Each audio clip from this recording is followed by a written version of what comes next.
There's one thing that just jumps out straight away, and is just always put yourself in the shoes of the child or the person you're working with.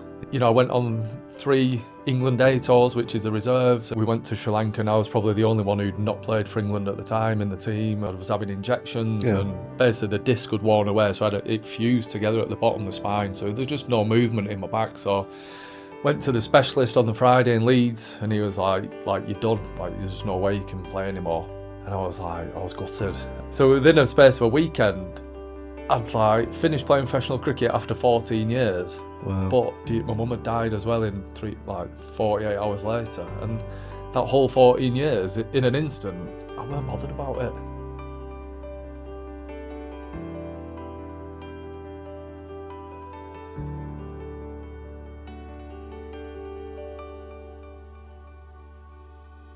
Hi everybody, welcome to the Great in You podcast. I'm your host Stephen Panter, and this is our 15th podcast, I think. I'm absolutely delighted today to bring a fantastic guest onto the podcast, a gentleman called Kyle Hogg, who was on a really kind of impactful programme recently called The Field of Dreams with Freddie Flintoff.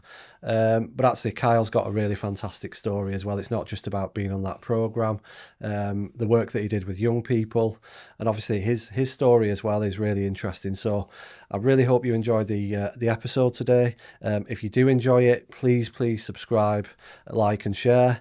And we really hope you enjoy today's podcast. So Kyle, welcome. Thank you. Yeah, and thanks so much for driving from Manchester today to be on the podcast. Yeah, obviously been in Liverpool quite a lot over the last 12 months, you know, with the Bootle lads. So yeah, not too bad. It's good to be back, I guess. Brilliant. And like I say, thanks for coming on the podcast. From my point of view, I think I reached out to you, didn't I? I watched the programme. I said to you, I watched the programme with my wife. I watched the last series where you were in India, and then I worked my way backwards. But what I really loved, and when I reached out, we had a conversation a couple of weeks ago, is I love the impact of the show on young people. I love the fact that you were working with quite often marginalised young people that were being brought up in challenging communities. You know, Bootle's a fantastic community. We have a school there, King's Hawthorns, but it can be really challenging for some of our young people, especially with no direction and stuff. So can you talk to me a bit about how that kind of came about, how you came to kind of work on the show?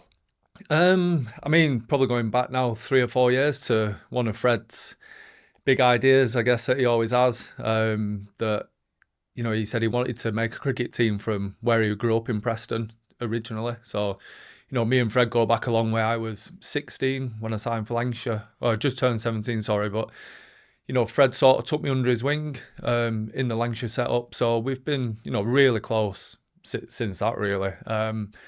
So he had an idea of starting a cricket team in Preston.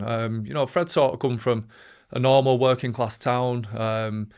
You know, the area he grew up in wasn't necessarily, you know, cricket. It was all similar to what my upbringing was, all football, a lot of rugby lads knocking about. So, you know, when he said he wanted to give lads the chance to play cricket who wouldn't normally get it, you know, and then he said to me, by the way, you're doing it. You know, straight away I thought, you know, anything he asked me to do or whatever, you know, I'd love to be involved. You know, my condition was, you know, I'll do the coaching, I'll do whatever, but, you know, I'm not being on TV, I'm not being recorded. And then all of a sudden, fast forward 12 months, you're watching yourself on BBC, which was, I still can't get my head around it today, to be honest. But it was more just, I think it was just opening people's eyes to what sport can give you, whether that's, you know, in our terms, it was cricket. But it was just showing that, you know, like a cricket club is just such an amazing place to be. Whether you play cricket or not is sort of irrelevant. It's just a safe environment with adults who will look after you and open people's eyes to what sport can bring. I think what came across in the programme was, you know, that work that you did with, and when it cut back to individual young people's stories, you know, you had young people that were from a care background that were living in residential, care. You had an asylum seeker, Adnan, who I'll come back to, you know, later on, because you know, he had such an interesting story and was so important in that last series. And you know, what was nice for me is you showed that kind of community part of cricket, and like what you said, how important that community centre was, what it was like in the past, and maybe if it had kind of been run down and wasn't that that kind of community hub that it was, trying to get that back, and introduce young people to, not just hanging around on the streets and, causing issues, but actually they had somewhere that they could go to. Yeah, it was trying to create a safe place for them, basically. And, Yeah. we actually spoke to a lot of the lads at the beginning, and they didn't even know that cricket club was there. And they grew up there. That's like, it's probably within walking distance for all the lads. And something we came to find out, working with the Bootle lads, some of the lads from Newton Heath in Manchester, the girls in Blackpool, that, they've grown up in these areas. They didn't even know that was a cricket club. They didn't know you could just walk in and use it, and it's free, and it's like there's cricket teams there. So it was sort of trying to bring the cricket club to them. And like you say, I think it's just so easy for young lads, young girls now to get involved in, hanging around on the streets and gangs and getting up to, things that they shouldn't be. So it was just trying to show them that actually try something new as well. Like every person we spoke to about cricket, it's a posh sport. You need loads of money to play it. But it's trying to change their mindset a bit as well. So it's not accessible, is it? So I suppose that's their feeling. Yeah. I've spoken to young people about the podcast, and I spoke to a couple of weeks ago and said that you might be coming on and to watch the programme. Mm-hmm. Do you know who Freddie Flintoff is? Some of them didn't know. No. So it's a completely new world. I grew up, grew up with cricket really. Not like you and Fred, but it's almost like opening their eyes to that idea that's something. It's not just about the sport itself. That's the thing that you have in common, but it's everything that fits around that sense of community, working together, communication, team spirit, all that kind of stuff is really important, isn't it? Yeah, and I think it's just meeting new people as well. Actually meeting someone who actually loves going down the cricket club or the football club or, the hockey, netball club, whatever it is, and surrounding yourself with those type of people who are going to, make you make good decisions, give you good habits. They're not ringing you up on a Friday night asking, who's going in the shop getting a load of booze and alcohol or, whatever, cigarettes. Yeah. It's like, actually, Friday night, should we go to a cricket club and kick a football around on the pitch? And, we'll go in the cricket club after and someone's ordering pizzas. And it's just trying to change people's mindset.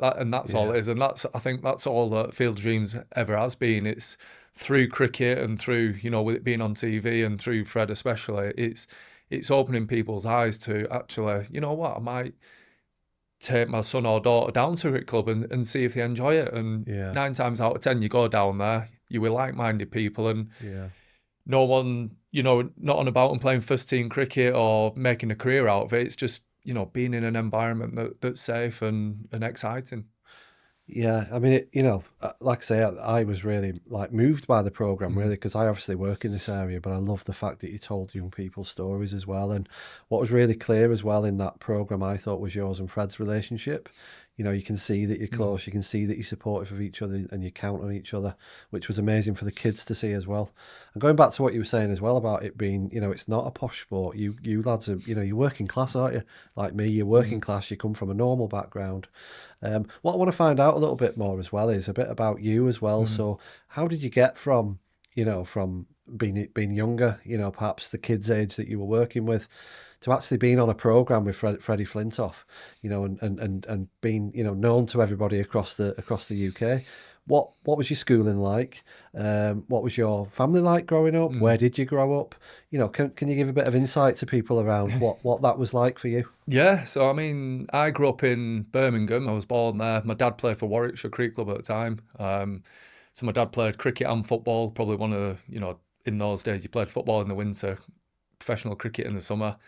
So he did that, and then obviously my mum and dad went separate ways when I was 3. So my dad's from the Lake District. He moved back up to Barrow-in-Furness, similar northern working town. Tough town, isn't it? Tough town. I mean, I love going back up there, but it makes Oldham look pretty relaxed, but just great people as well. Even still go up and salt of the earth people, just brilliant. They love the sport, they love they back each other. Anyone who does well, they're happy for each other. But like you say, it's pretty tough town. And even now I'll go to my dad's and don't lock the door at night, and no such thing as an alarm. And I'm like, what are you doing? It's old school. Just old. It's like everyone knows each other. We look after each other. So then my mum moved to Oldham. Obviously, went with my mum. She was a cleaner. I look back now, she passed away when she was 60. So, probably 12, 13 years ago now. Yeah, it's just grafted. And I look back and I think, God, how did she do that? You know, Yeah. like she earned no money, out the house all day, every day, working.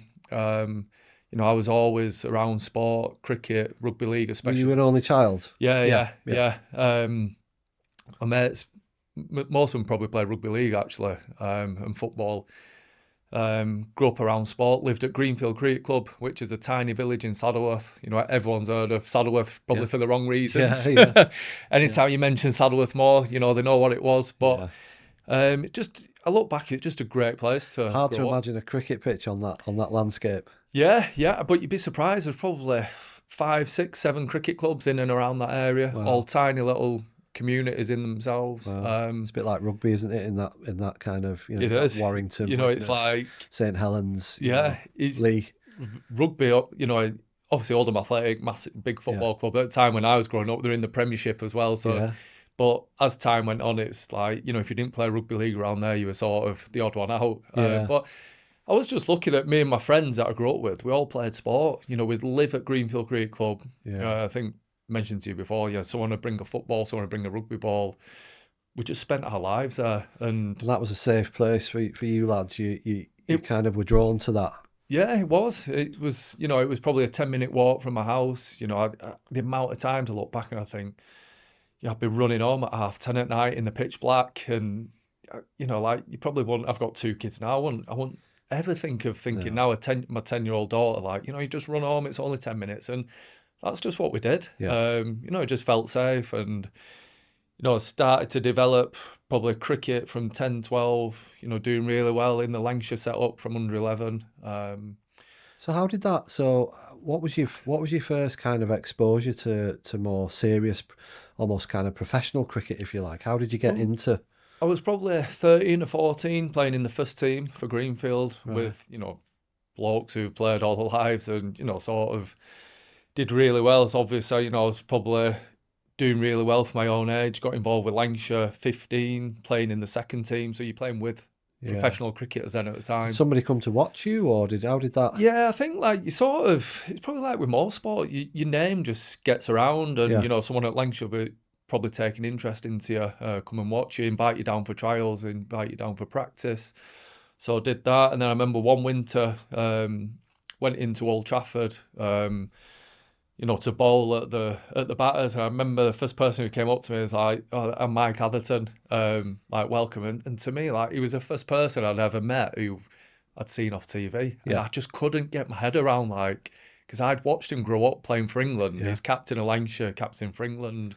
And he commentates now, doesn't he? He's still involved. Like, I'd never met anyone who I'd seen off TV. And it was just weird seeing him. And then you had the likes of Neil Fairbrother, John Crawley, Bumble Lloyd, who, you know, all these people who I associated with being off TV. And now you're like realising they're just normal people who are good at cricket. That took me a while probably to get my head around it. So thinking about, like, you grew up in a single parent family, even though, did you still have contact with your dad? Yeah. My dad's all, like, he's always been around. Still saw him? Yeah. But like weekends and... probably like, well, school holidays. Yeah.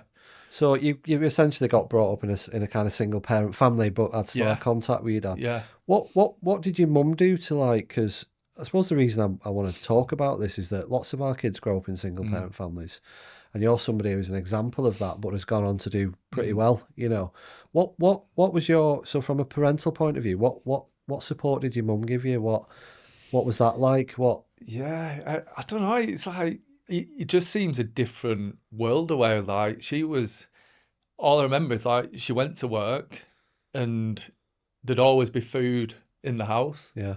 That, you know, I'd sometimes put it in the microwave myself or whatever. Yeah. You know, she'd be around, and I never like needed anything. Like, because I know I look back now and she earned no money. Yeah. You know, she'd get probably £20-30 a day. Yeah. Which doesn't equate to much, and it was a council house, so obviously the rent was pretty low. Still a lovely area of Greenfield, but I never needed anything. And like, you remember the old catalogue? So, you know, I could pick a nice pair of, you know, people wore kickers and Rockport at the time, and I remember it'd be like £3 or £4 a week that you'd pay on the catalogue, but she'd always make sure like I had a decent, jacket on or a nice pair of shoes, and she'd graft and she'd work hard. And so a really hard working. she just she was just worked hard, and she'd keep herself fit, and she'd get on the bus to and from different jobs. And She never drove. she did drive, but like she just couldn't afford a car.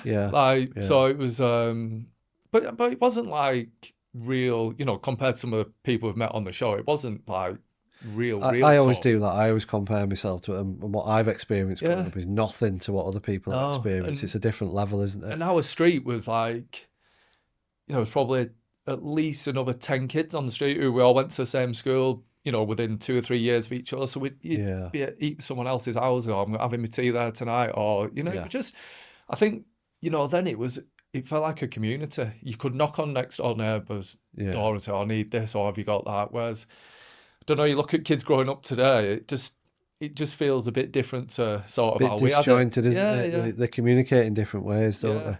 And I think it's really important to touch on that, because I just think that we do have, our young people do come from really different families and different setups and different.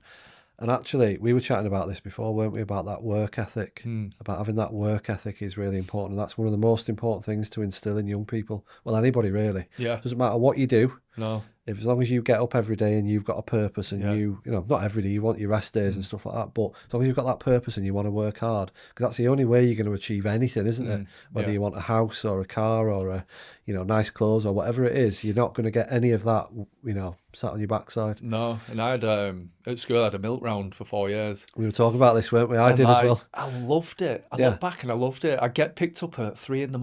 and he'd drop me off at school at 8. Yeah. And, few quid in my pocket, and I think used to go to school like a millionaire. I did. And there was like a butty shop in the village, and like I could go in and buy whatever I wanted, and I had a few quid for the tuck shop at lunchtime, and that milk round for 4 years, like I just look forward to doing it every night. I could it was probably like 3 or 4 hours with the milkman doing it, and I could drive around any area and be like, that's 2 silver, 1 red, that's 1 blue top, that's orange on a Saturday. And it just, I don't know, it just gave me that, I think that sense of like, actually I'm working for my own money. I'm earning it. Yeah. Do you think part of you thought that you should do that because of your mum's, did you think like that? No, never. No. It was just a great opportunity to do it. And I loved it. And then, moving forward, I think in some ways it probably set me up for like, actually, anything you want to do, you probably got to work for it. Yeah, that work ethic. It's very rare that you do meet people who they'll never have to worry about anything. But most people, to get where they want to go, they're gonna have to work pretty hard at some point. Yeah, I've always said that with young people I work with, and I'm an example of that. It's either, and it all goes back to hard work. So it's work in a job or work for education, and for me, education's sent me in a different direction, so I really value that, and I instill that in the young people that I work with, and in my son as well. But I think it's important. I think it's important for young people. So in summary then, so your childhood seemed pretty happy. You had a loving, supportive mum. You still had contact with your dad. Come from a working class background. You develop a good work ethic. You had really good friends, a good social kind of situation, a good sense of community. So that probably, what from that then took you into your life in cricket then? What did you take from that helped you in probably when I got to about 15, I never once thought about I was going to go to college or university. I sort of, in the back of my mind, thought I was desperate to be a professional cricketer for Lancashire. Did you do all right at school? I enjoyed it. I wouldn't say I did well. I wasn't naughty. I just did it. I just went. I look forward to PE. I look forward to playing in the football team and cricket and whatever. But it's always about the sport. It's always about sport. But I was never like, I didn't look forward to English and maths and stuff. But as you get older through life, you actually realise that they're just so important to get, those qualifications, because no matter what you do, you're probably going to need them at some point, unless you play sport anyway. Yeah. So, what did you come out with? Did you get any GCSEs? Do you know what? I got two GCSEs in French and German. Right. And today I couldn't tell you any French or German at all. I don't know. I think I look back and I just really enjoyed the teachers, and I think it shows that type of, if you enjoy what someone's invested in you, Yeah. then like the German teacher, she was scary, but for some reason she like Just connected. we connected, and I really enjoyed her class. And I look back to some of the other classes where history and geography, and the teachers they just probably didn't do it for me. And not that I switched off, I just weren't invested. Whereas I think, from a coaching point of view now, it's like you want the players to click with you, but from a teacher, you probably want to like show that you're interested in all the kids. And if you do, one of them might, put all the time and effort into you and do really well out of that subject. But it's interesting, isn't it, as you reflect on it, some of the things that you picked up, from school, because you will use some of them things in your professional life. And you talked about those relationships, didn't you? And the relationships with the people that taught you as well. And I think watching the program as well, I think you could see some of that in action when you're trying to work with young people and trying to get them on board. Yeah, the main thing I've took from cricket coaching, the Field of Dreams stuff, is it should never be about yourself. It's always about the person you're dealing with, and it's always put yourself in their shoes. So someone who says, "Oh, like any coaching tips or whatever," it's like, forget you. What is? Put yourself in their shoes. They might have had the worst day ever, worst week ever. Something horrendous is going on at home. That might be why they're misbehaving at cricket when they turn up, because it's just a reflection of something that's going on. So rather than getting upset or angry with them or frustrated, actually, like, try and think they're having a bad time. The main thing is they're here, they're at cricket, they're enjoying it. Hopefully they walk away from it tonight and they want to come back next week. And that's what it's about. No, I think that's important. I think in my world, in the world of safeguarding, that's called kind of contextual safeguarding. So what's going on for them at home? Their top 10 priorities might not be education at all. Are they getting fed? Are they going to be hit by a parent? Are they going to be, there's loads of things that we don't even imagine. And when they get to the school gate, it's like we expect them to comply and fit in and do everything that, so it's like you've using that kind of model, really, of trying to understand what it is that they're worried about, anxious about, that they might have affected them before they come and see you. I think that's a really good approach, that. And I must admit, when I watched the programme, anybody that works in education saw some of those situations where they're throwing the cricket balls around and, tennis, using them as tennis racket, and all that kind of stuff. I think that's a good thing about the show, is like none of it's scripted. It's like, because of the kids, how they are.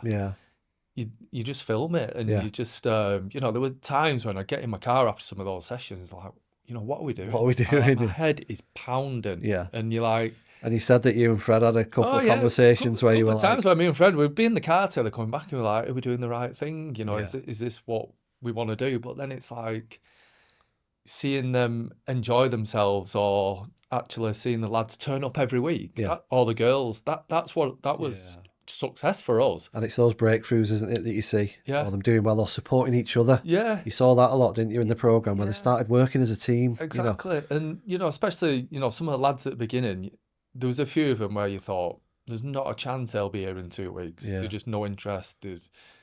And then to find out, like, one of them's joined the Bootle Cricket Club, is going down there, and it's like, wow, it's just amazing. And that just shows that actually showing an interest in someone, making them feel wanted, showing them the right path, giving them opportunity, because it's all about opportunity. And then it's up to them to take it. Like you can only do so much sometimes, and if you show them that, if they take that opportunity, they're going to enjoy themselves and be in a better place, then that's what it's about.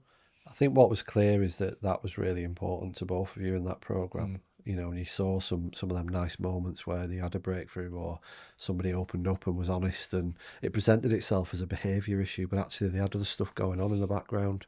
I think the way you dealt with that was absolutely unbelievable. That's the thing that I was like, God, this is brilliant. As somebody that works in that area, and I think that if you had teachers watching it, or youth workers or whatever, they would have seen that 1,000 times, and that's how they could have related to what you were trying to do and what what you were trying to do in the programme.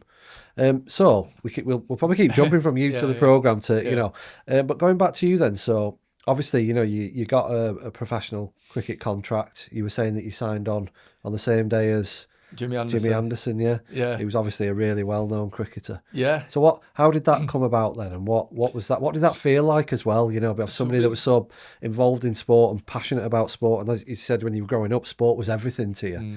What was that like to go through? Well, I mean, so we'd played for Lancashire second team in the summer as non-professionals, done really well, and then there was talk that we might get a contract. In them days there was no academies, no scholarships. You were either full-time professional or you weren't. So I Yeah. think the day me and Jimmy signed, probably 28 people on the staff at the time as professionals. So even sometimes in the second team, you didn't get picked for the second team because you can only play 11 people.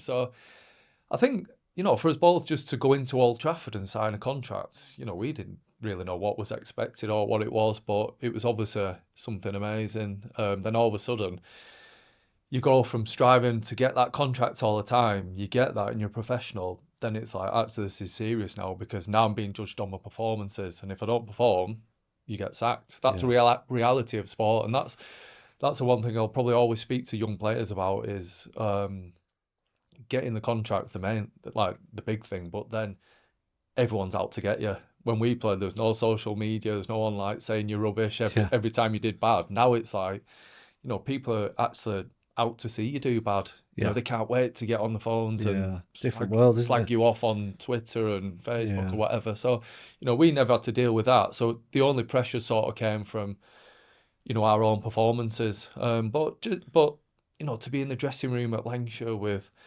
people who played for England, people we'd grown up admiring, then all of a sudden you're with them day in, day out. You still look back and it was quite surreal, actually. Did you get a bit of imposter syndrome? Were you like, why am I here? What am I? Or were you? Because some young people they don't care about stuff like that. They're just naturally thinking about somebody like, I'd say like Wayne Rooney or somebody like that, that's just young, 16, 17, goes straight into it. You just tell at that age, you just did not care. What were you like? Were you like? I mean, me and Jimmy are very similar characters, both very quiet. We'd just sit in the dressing room on our own, and we'd never. You probably didn't feel like you shouldn't be there, but because you were young, you get a bit of time, I guess, on your side to develop. But I think the main thing that we wanted to do was when we played cricket is show people that we should be there. Yeah. Everyone does it in their own different way. I guess there's no right or wrong, but it was. As you get into it and you understand how being a professional works, you sort of figure your own way out. There was no nutritionist, there was no strength and conditioning person, there was no like everything that they get today. It was like, actually, you just got to figure it out yourself a bit. You'd hope that one of the senior players took you under the wing a bit and give you a few tips, but also they wouldn't, because in effect, you're trying to get their job. So you're sort of like... Did you have a mentor? Did you have anybody that you looked up to and somebody that you spoke to for advice? I guess Freddie would probably be the main one. For whatever reason, he sort of always looked after me in that dressing room. The great thing with Lancashire was you could approach any of the players. It wasn't like... So it was a good culture there. Yeah, but it's just different to what it was now. It was, I don't know if culture's... it was just different. It was a bit like, what you hear about, you'd put a couple of bets on the races, you'd have a couple of pints at night, and that was just part of it. In the same in all sports, that's just how sport was. And then as it developed over the years, it was a lot more serious. Yeah, it has. But what I think I mentioned this the other day. What I loved about when I started was you'd go in the opposition dressing room at the end of a game, and you'd chat to them and you'd talk cricket all night. So you'd look at certain teams you'd play in the summer, and every team had an overseas player. So I'd be thinking, like, Glenn McGrath's going to play for Worcester. I just hope I play against Worcester so I get a chance to speak to him and asking some questions. And that's interesting. Where do you think that came from? It's almost like you wanted to improve your knowledge of the game, wasn't it? And talk to people that weren't necessarily in this country, but what's it like elsewhere? Yeah, I think, we grew up watching cricket on TV. It wasn't accessible to, like, now you go on your phone, you can just watch anything, any competition in the world. It was, you only watch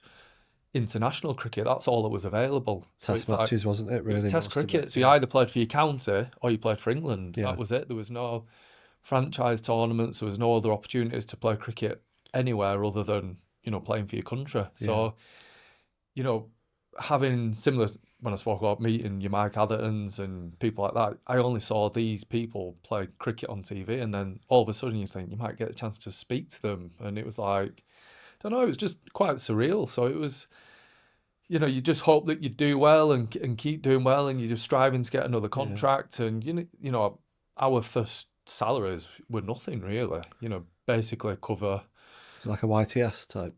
Well, I remember what it was. It was £11,500, Right. which Okay. over 12 months was, Yeah. as a 17-year-old, but it was brilliant. Yeah. It's like, and then we were on the England Academy in the winter, you got a bit of money for that. And then all of a sudden, you were doing all right, a bit of money coming in, but there was no one telling you what you should be doing with your money. Should you be saving it? And, I look back, I just used to spend it. I just thought every month I've got X amount of money, just spend You it. weren't thinking about the future. Pension, didn't even know what a pension was. And so that I think that's the amazing thing of today's players is everything's done from 14, 15 years old. If you're in academy, all this is sort of put in place for them now. So even if they come out of the game at early 20s, 25, there should be a pot of money somewhere to get them through at least another 12, 18 months.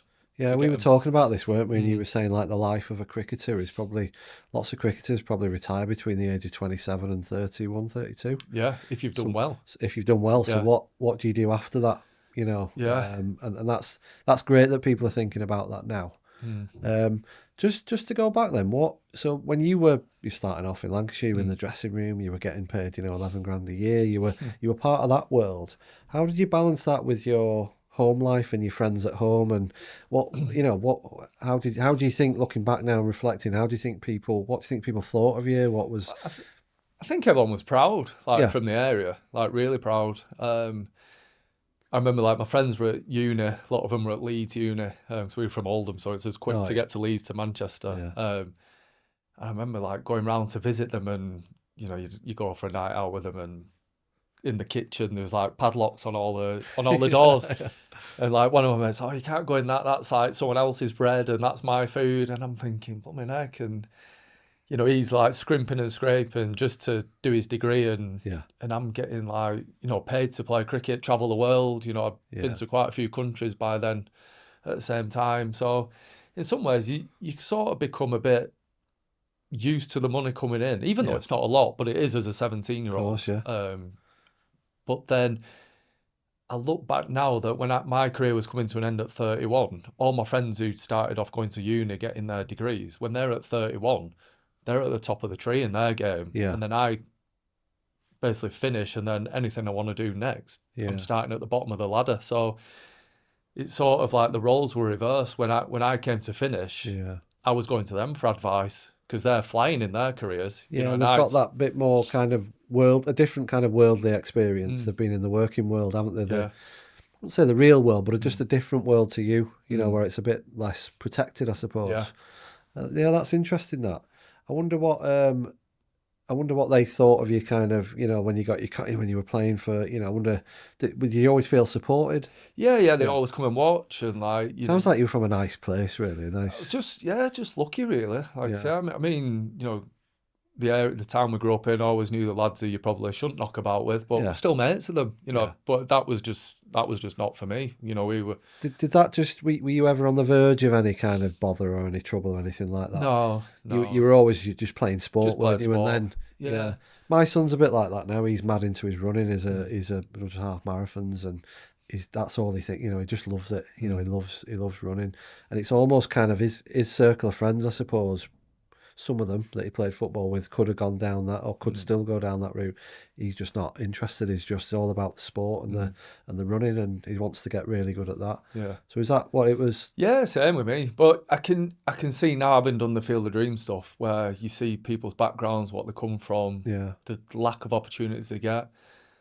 It's not surprising that people do make choices that they might regret, in the future, because they don't know any different. And that's a way of them surviving and getting by. So it's it's just, I guess I always feel that I was just lucky that I grew up. I was good at sport. My friends all played sport, and I had access to a cricket club, a football club, a rugby club, which could go down to and be in a safe environment. Yeah. What do you think it's a bit of a big question, this, but what do you think your biggest achievement was in cricket before you kind of retired? What was the thing that you're most proud of? I mean, the one that I'm most proud of was being part of the Lancashire. We won the championship in 2011, and it was the first Lancashire side in 77 years to win the county championship. Wow. So you think of the history of Lancashire Cricket Club, all these people who've played back from your Clive Lloyds, from the West Indies in the 70s, to your Bumbles, to your Freddies, to your everyone. they never won the championship, and I know for a fact that if you actually spoke to all them, all the amazing things they went on to achieve in their cricket careers, that I think winning that championship is so special because it's in general it's all your lads you grew up with, your Lancashire lads. You want to play because you love playing at Old Trafford, and to achieve that was just something special. And like personally, I had a big input into that season for our success. Did really well, and each year the winner of the championship they get to go to a dinner at Buckingham Palace. Oh, So we got wow. presented our medals in the palace, and went to United on the pitch and Man City on the pitch, and Wow.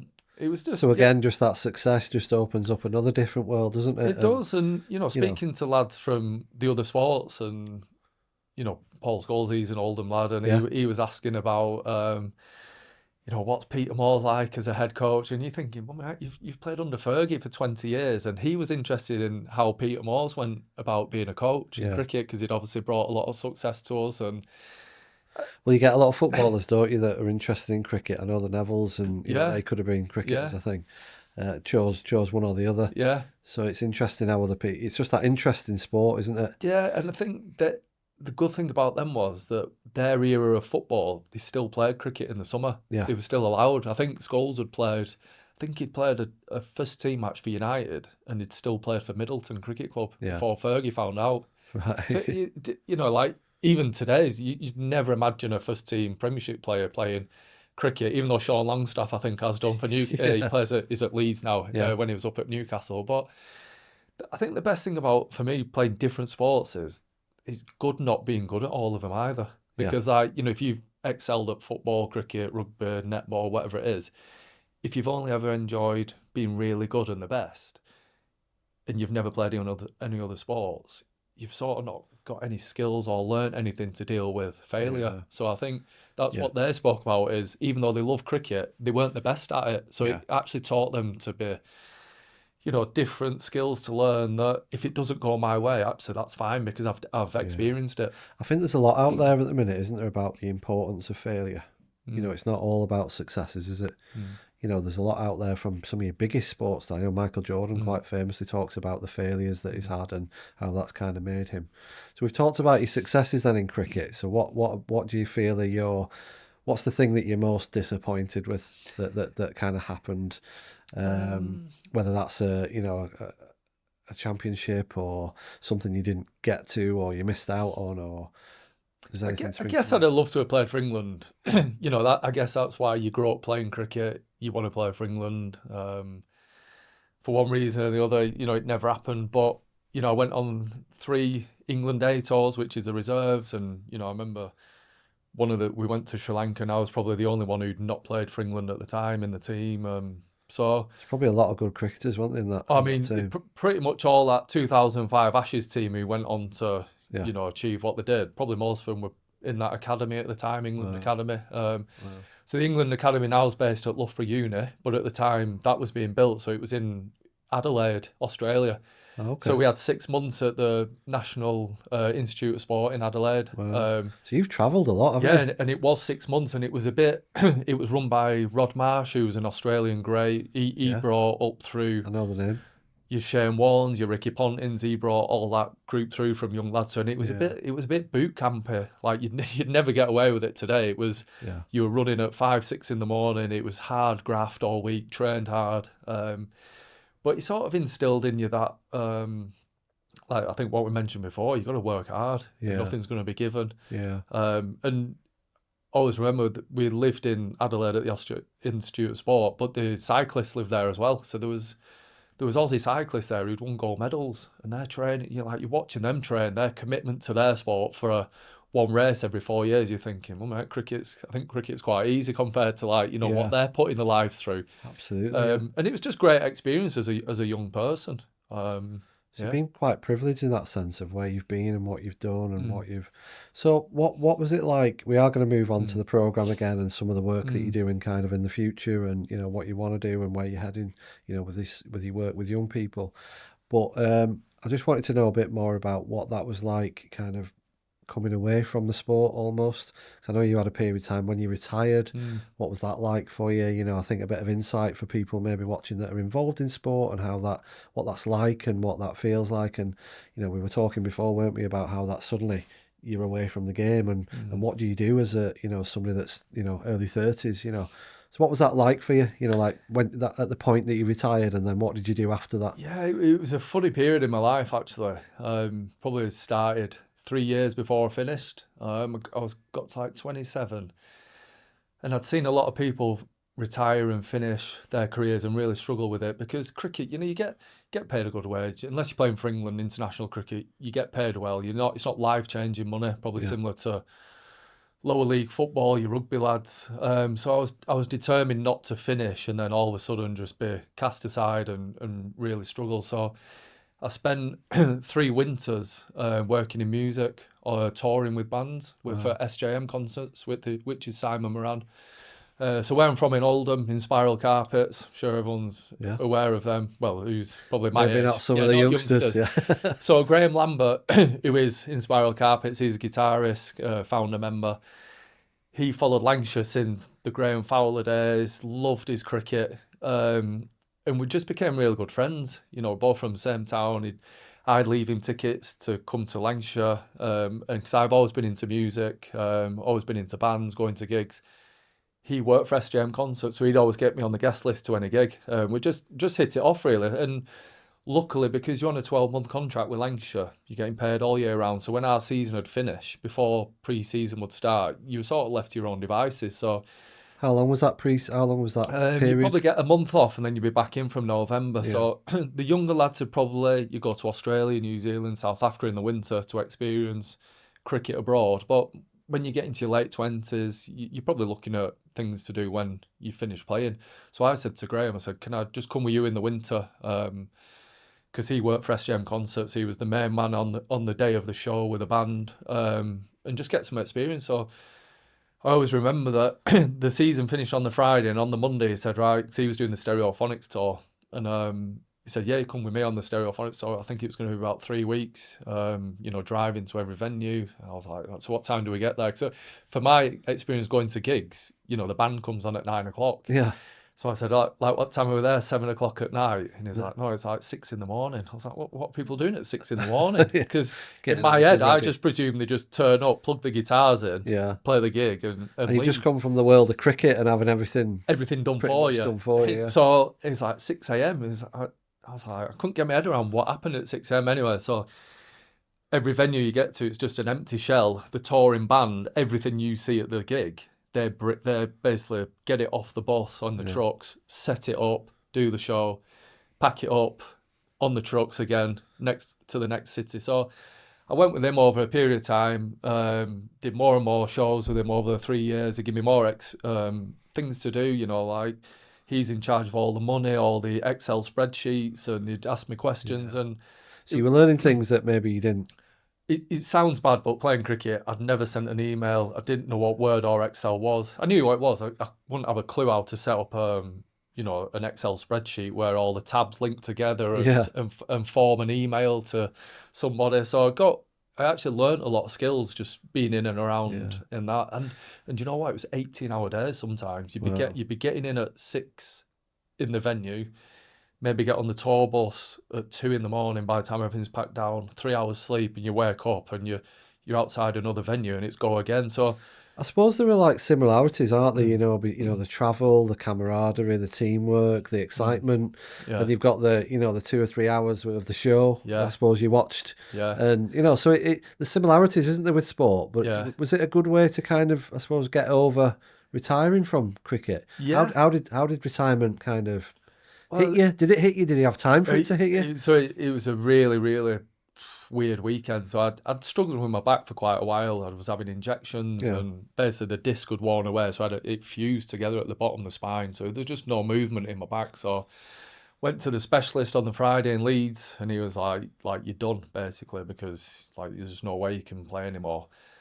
And I was gutted. And at that point in time, my mum was really ill. And then on the Monday, she passed away. Wow. So within a space of a weekend, I'd finished playing professional cricket after 14 years. Wow. But my mum had died as well in 48 hours later, and that whole 14 years, in an instant, I weren't bothered about it. Yeah. I was like, actually, Perspective. I was like, I've played cricket for 14 years. Yeah. It's gone pretty well. Do you think it made you a bit like quite philosophical about it almost? Definitely, yeah. Yeah, I never had that point of feeling sorry for myself. What am I going to do? It's like, actually, I'm healthy, I'm alive. Yeah. What do I need to do moving forward to be good at it? And I think coming from sport, anything that I've gone into, what's it? You want to be really good. You want to learn. You want to ask the right questions. And that's the one thing I found in music is like, you know, there could be a budget of £2 million every show. If you're in charge of some of these decisions, is never pretend to know what you're doing. Yeah. If you don't know. And I actually learned that in music coming back into sport. So it's like getting in different environments, you just learn new skills. So even now moving forward, I'm like, if I don't know, I'll just ask. Like, I'm not too proud to say, actually, I don't know what that is. Can you help me or tell me? Because it's shown that if you pretend to know what you're doing, sometimes it shows up and it can be really bad. And it probably shows in Field of Dreams. If you pretend you have all the answers, it just doesn't work. Sometimes I think it's quite good for a young player or a young person to know that the coach or the teacher actually, like, they don't have all the answers as well. You can learn from each other, Yeah, of can't course you? you can. I think what we were talking about before when we met up before the podcast, and we've had a couple of calls and stuff, emails and things like that. I think what I got from you, I think, was and throughout all this, and obviously your experiences and what you've done in sport and the music side of things, is that mindset that you've got, that kind of positive, but not, not kind of arrogant about your experience. You present as you did in the program, and I think that's really important, isn't it? That you are your, authentic self, they say, don't they? But I think that's how you present. But you've got that mindset, I think, where you're quite positive, and you will approach things in a very similar way. It doesn't matter what you do. So I think that comes across in the program, but also, when you chat to you as well. Yeah, and it's shown over the last 10, 15 years that things can change at any time. You can lose it all, can't you? Played sport, did well, went into the music within 8 years, went from being at the bottom of the ladder to near at the top in the role I was doing, working with some of the biggest artists in the world. And then COVID came, was with Blossoms, Manchester band in Southampton. Love Blossoms. Everyone were like, oh, this COVID thing, and we were like, yeah, but it won't affect music, we'll be fine. You'll always be able to play shows. Next thing, everyone's told to go home. Within 24 hours, I was self-employed, no job. Yeah. So you've gone from the highs of playing sport, the highs of being in music, to all of a sudden, no income, nothing coming in. I think I mentioned to you off air that luckily the construction was still allowed to be around in COVID. My friend, he was building a school. And I was going through my phone book and I was like, well, man, it's not embarrassing, but it's like, I'm going to have to ask someone for help here. Yeah. There's people I could have asked for financial help and I would just never have done that. No. So my mate was like, have you got any boots? Have you got a CSCS card? I didn't even know what that was. I'd never even heard of it. And he was basically like, right, get online, do your CSCS card, get some boots, and I'll get you job labouring. And I was like, I'm going to have to do it. So within a couple of weeks, I was cycling to this school. It was 10 miles there, and I'd cycle there every day, do a full day grafting, labouring, and it was the bottom of the tree. It was like, someone telling you, go and wipe that stuff up there, go and bring me this, do that. And then I remember chatting to one of the lads who I worked with, and I was like, God, 10 years ago, I was playing in a cup final for Lancashire at Lords, in front of 35,000, and now I'm like sweeping some stuff off the floor. But you were saying, weren't you, that it was there was a lot about that to enjoy as well. I loved it. Almost like back to basics, graft. Yeah. When I was younger as well, I worked on building sites and all kinds. I worked in factories, all kinds of stuff. And I think that just gives you even though it's like an opposite to a grounding, because it's kind of after you've had all this success. But actually, it's a positive thing, isn't it? In a lot of ways as well. It depends how you look at it, and that's with anything. It's how you view it. So to me, I actually saw it as like a free. I was like getting paid to go to the gym all day, keeping fit. It's just like, and I met some proper characters. Some of the electricians, the plasterers, people I would never come in contact with because I've been in sport, and then all of a sudden you're just getting to know them and actually asking them about their job, what they're doing, how would you do that, and learn a few new skills. And there's a couple of them I still keep in touch with now, and I think from my point of view, I know if it all went wrong today, I could go back onto a building site and I'd be fine. No And I problem. Yeah. wouldn't choose to do it, I wouldn't, Yeah. but I'd be fine. I'd adapt to it. Well, they say, don't they, we're all a couple of paydays away from homelessness, or No, but it, from, but we lots of are. people live on that kind Yeah, of, yeah, that yeah, kind of line, don't they? yeah. And some people are too proud to do what needs to be Yeah. required. But I was, I was never like that. I It think was I'd be just like you. I think I'd 100%. I'd just be like, right, what do I need to do? it was just that period of my life where, right, for the next 12 months, I'm gonna have to do this. I'm gonna have to roll my sleeves up. I'm gonna have to get stuck in and gonna have to suck it up and do Yeah. it. And actually, if I'd have never got back into cricket, because I ended up doing a bit of cricket on the side just to try and bring a bit of extra income in. So I was going into Lancashire doing Yeah. under 11 boys, under 11 girls, like getting paid I think £25 for a session. Yeah. And it's not cash in your hand, you're invoicing for it, it's ending up with whatever it is. And then I was thinking, right, if I can do 2 of these a week, that's an extra 50 quid. If I can do 4, that's 100 quid. I'm like, and then before I knew it, I was doing more and more. And then I got offered a full-time job with Lancashire, worked with the women's side, and then Yeah. in some roundabout way, I'm going really well now in the cricket. But it's just what I had to do at that period of time. And Yeah, it's interesting, because it sounds like the people that you've kind of, you've come across, and people that you've worked with have seen something in you. Like whether it was the music or the training or the the cricket training or whatever it was, the coaching, sorry. It seems like people see something in you and I think that might come from the way you are, your your mannerisms, how you are as a person, the way you present yourself. I think you're kind of quite non-assuming as well, aren't you? And it seems like you can adapt to different people in different circumstances. I think that's really important, isn't it, when it comes to mentoring, working with young people, and what you did on the program. Yeah, and I think that's probably my greatest strength is Yeah. I'd like to think that if someone said, right, tomorrow you're in the office in Nat West Bank, you got to wear a suit, I'd be there. I wouldn't love it, but I'd get through what needed to be done to do a good job of it. Yeah. Or put me in a building site, put me in, whatever it's needed. Yeah.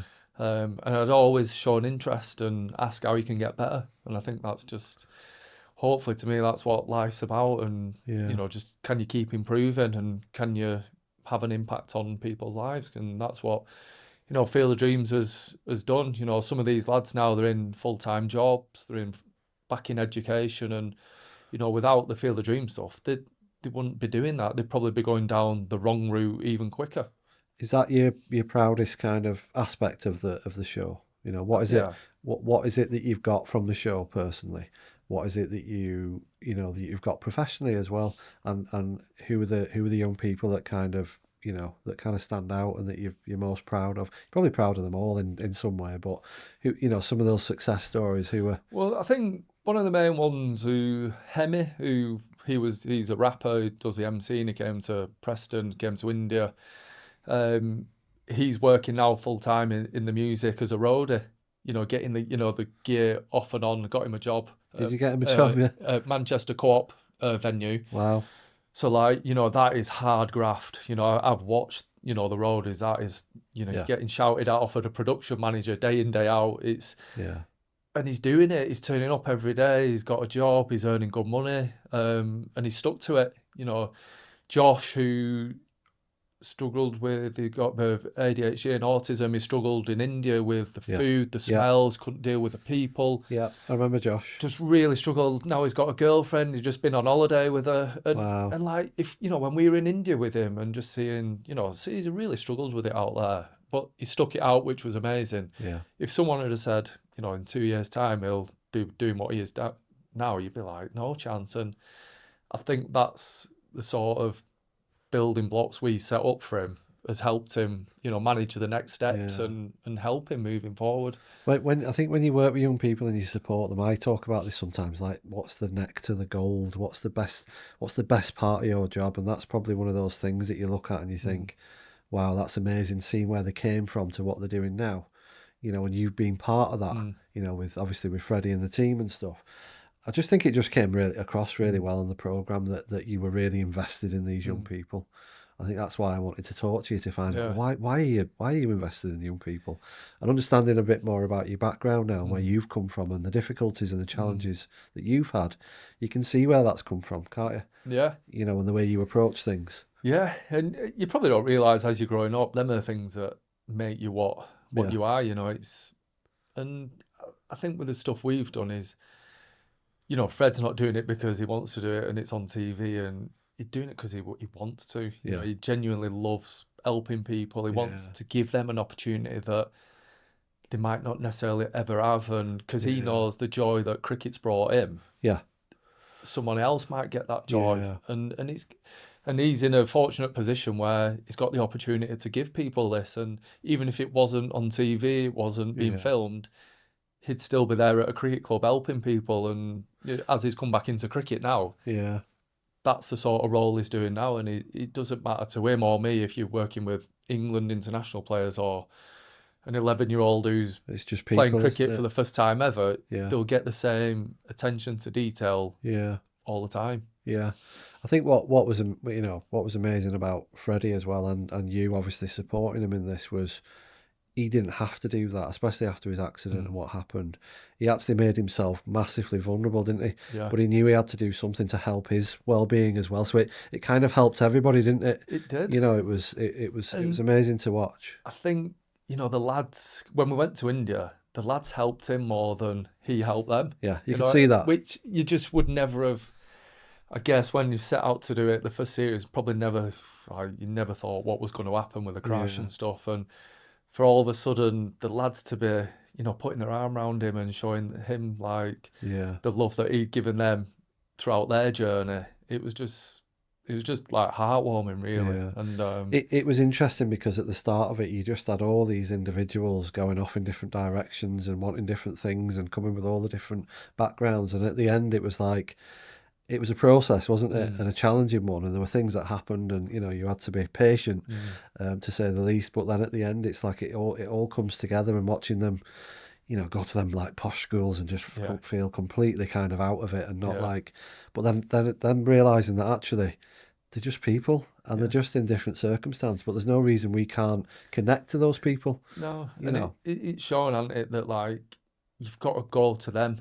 You've got to show them like this is possible. You've got to not show them once. You've got to invest your time, and there'll be times where you're being challenged. There'll be like mentioned before, there's times where you're thinking like, is this the right thing to do? Should we be doing this? But then, you know, when you see, you know, Sean from the first one, who was just so naughty at the beginning, but then you see him, you know, going to college and doing his plumbing, and he loves it and he wants to be a plumber. It's actually like, you know, part of his journey was us keep on at him, keep saying, no, you got to do this, you know, like it's helping you. And because it could have been easy just to give up on them. And I think, you know, you see all these, you know, some of the girls in the recent series, see a lot of the lads, people do give up on them. And no, I think that's important to point that out as well, is that actually they just think, well, actually you're just another person that's given up on me. And you know, they're that young, they don't have the coping skills or mechanisms they don't know how to deal with what needs to be done. So it's actually they need sort of mentoring, or needs, you know, people showing them that, you know, they're going to get help, because like we've seen some of their backgrounds in this series that's just been on, and, you know, they're one of a few kids. They might be single parents. The parents might not be around as much because they might be working, or so they're sort of left to their own devices. And they can make bad decisions, as all young people do. I think that boy Adnan, the refugee, wasn't he? You know, that he kind of stood out as somebody that had such a positive effect on everybody. You know, what did you learn from him, and from, you know, his background and his, you know, and how did it seemed like it helped everybody? You know, his background, and he seemed like the way he approached things and his positivity just had a ripple effect on everybody. Yeah, I mean, the main thing I took from him, well, still good friends with him today, is, you know, I guess my life always feels like it's about perspective and thinking of, and then I speak to Adnan, it's like, my God, like my life's irrelevant compared to what he's been through. You know, he's from the hills of Afghanistan, no electricity in his village. I don't think there was TVs. He'd seen a bit of cricket on YouTube, and then all of a sudden he's on a lorry and he ends up in Preston after a few weeks of travelling and 2 or 3 different lorries. And, you know, he sort of said that if he didn't escape where he was from, he could have ended up in, whatever. So it's Yeah. his life has just been really tough, and you know, he was lucky that he got taken in by his foster parents, who were just amazing people. Yeah. You know, because actually getting to speak to Adnan and the foster parents, you know, sometimes the foster people who take them in, they're not always there for the right things. You know, Yeah. they actually try and take them in to use them for trafficking, for things that, Yeah. you know, things that Extra money or extra money, yeah. things that shouldn't happen. So Adnan was he was really lucky that the people that took him in, they genuinely were there to help him. Yeah. And I'd love to get him on the podcast actually and talk yeah, to him just about his story. But again, the way he approached things was really positive, wasn't it? He loved cricket. It was his. He almost kind of. I think some people almost taught themselves into situations, don't they? He was so positive and then so highly skilled. But what a fantastic example of. There's a lot of talk at the minute, isn't there, around immigration, and I understand. You know, I'm not going to get into that today, but here, what a fantastic example of somebody that a young person that's come to this country and is you know, kind of showing himself in such a positive light, that's picked up the culture and picked up everything, and he's just had support, but he's just running with it and he's just going for it. And he's, you know, it's not as these people that are worried about this situation. Here's one really good example of that. It's not, you know, like that. You know, there's lots of good positive examples and he's making our country better by Yeah. having him here. Yeah. You know, like his experiences, what he's been through, what he's doing now. He's, you know, he's got his qualifications from school. He's hopefully might have a career in cricket, but he's working with his coaching. He's doing all the things that, you know, we were sort of doing with him, and then, you know, his just how he is and his experiences. He will have a massive positive effect on numerous people he comes into contact with, and you know, that's only a good thing. Absolutely, absolutely. So let's talk about what, you know, you've obviously had this brilliant, I think, when I spoke to you, you've got this career in music, career in sport, and now, you know, you've gone into the world of TV and this program, and we've spoken, haven't we, about things that you might want to do in the future. So what are your kind of what would you like to do in the future when it comes to mentoring and working with young people? We've talked about how you want to perhaps, you know, talk to groups of, you know, children in schools and talk to them about cricket and not just the sport, but kind of that mentoring side and how it can be a positive influence on your life. So tell us a bit about what you want to do kind of going forward. And I think you just probably sorry, touched on it. No, but I think you probably mentioned all the things that I do want to do. I think Yeah. what Field of Dreams reaffirmed to me was actually I do want to help people, mentor them, show them the right, probably the right path the wrong way, but show them like opportunities, give them opportunities.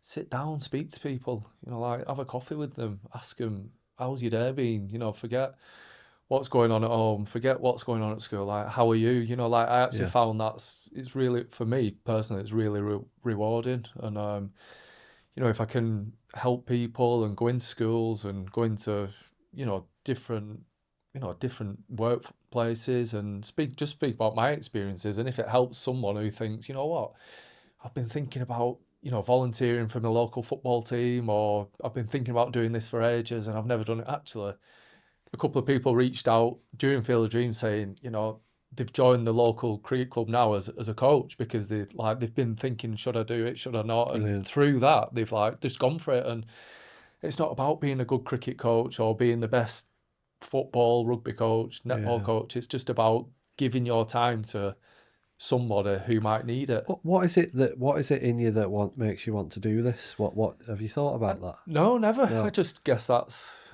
my makeup as a person. You know, if you ask some people, it'd be their idea of hell. You know, it's just I guess what makes people tick. But I think that's the thing. Like me and Fred are very similar in, is like, no matter what's gone on in our lives, we've always sort of had a good idea of having an impact on other people's lives, whatever that may be. And sometimes that's just a simple conversation. Sometimes that's mapping out a 2 month, 3 month, 6 month, 12 month, you know, period of time, which might help them get to where they want to get to.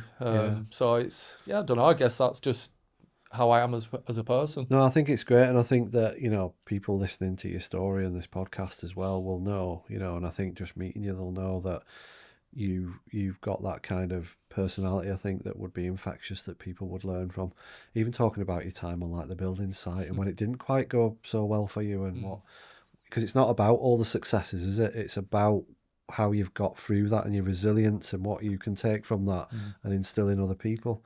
There's loads of examples of where you've kind of gone, it's been up and down, hasn't it? But Yeah. you've kept going and you've stayed positive, and Definitely. same with Freddie as well, exactly the same, some real difficult traumatic situations that have happened, but to have that positivity and to keep pushing forward, I think that's the thing that's quite inspirational for people as well. And people will look at that and say, yeah, if Kyle can do it with his background, or Freddie can do it after what's happened to him, then so I really want to help you with some of that mentoring stuff from our trust point of view. Oh, good. And I can expose you to groups of young people, and even whether it's mentoring or talks with our schools as well.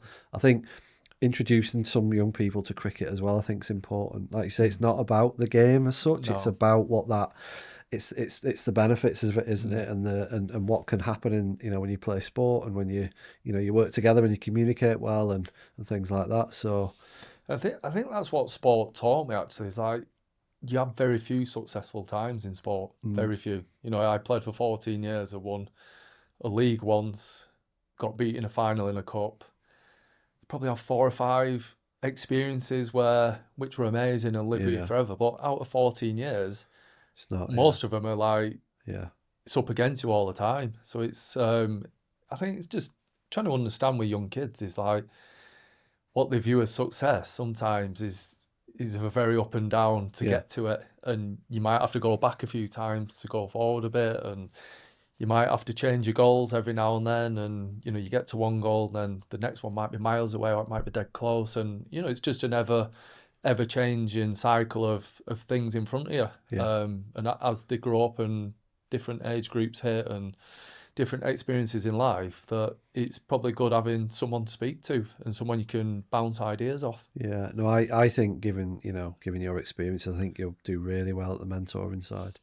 I suppose the question for you is, how do you fit that in with all your other kind of commitments? I know you're going away with the under-19 cricket team, aren't you, to the West Indies this week, which, again, nice bit of travel and getting around, and it must be a good working life, really, that, but then add the mentoring stuff to that as well outside of cricket.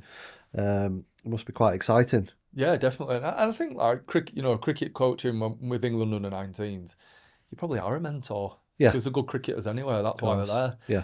And, some of these lads who are going to come on this tour, it's the first time ever abroad playing cricket. You were saying some 16, 17-year-olds. And the things that you take for granted as a cricketer, I just was used to, right, season's finished, pack my bags, get on the plane, go and play cricket. Whereas, some of these lads, the experiences they're going to have in this next month is they've never had them before. Setting your alarm, getting up for breakfast. Yeah. Coach leaves at 9 a.m. You get there at 10 to 9. Yeah.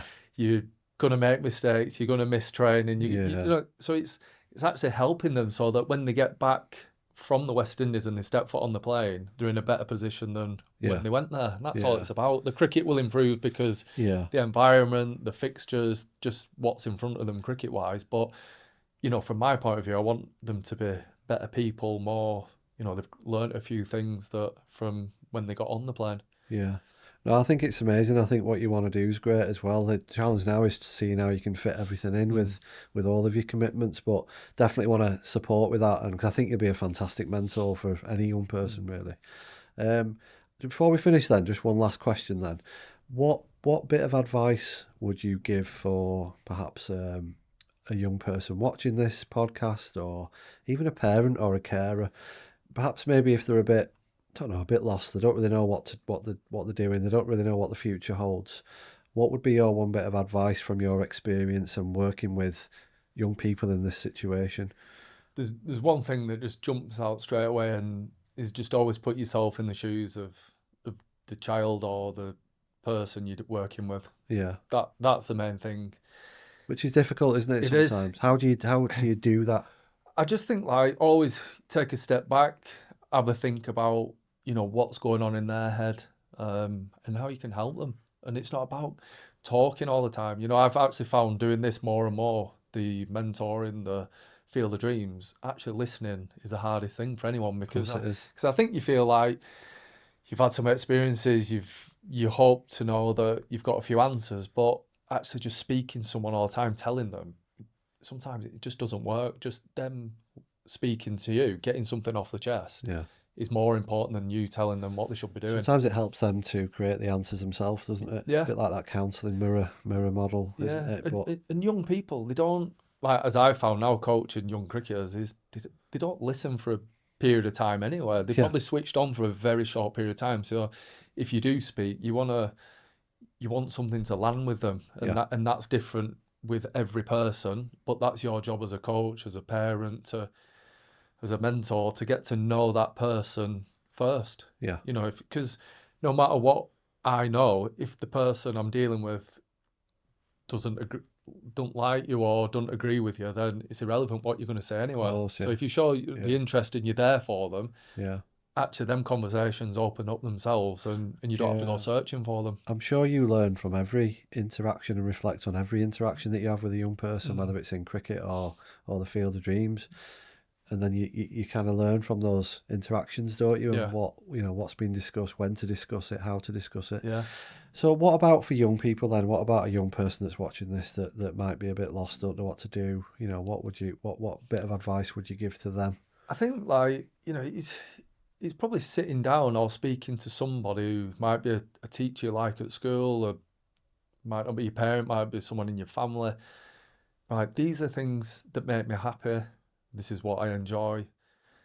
And then looking at things that surround them that you can go into. So if someone like saying, I love playing football, right? So they love being fit, they love exercising, they love, right? Have you ever thought about go to college, could be a PT instructor, you could, have you thought about joining the army, you thought about, yeah, there's so many things, Yeah, but they're probably things that they've never thought about because they don't know.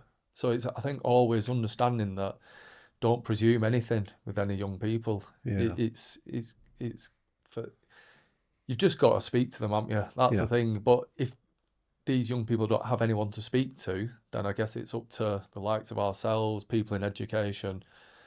You've got to search out, you've got to help them, you've got yeah, to speak to them, yeah, because they're never gonna knock on your door and come to you with things that are not going on yeah. in their lives at the time.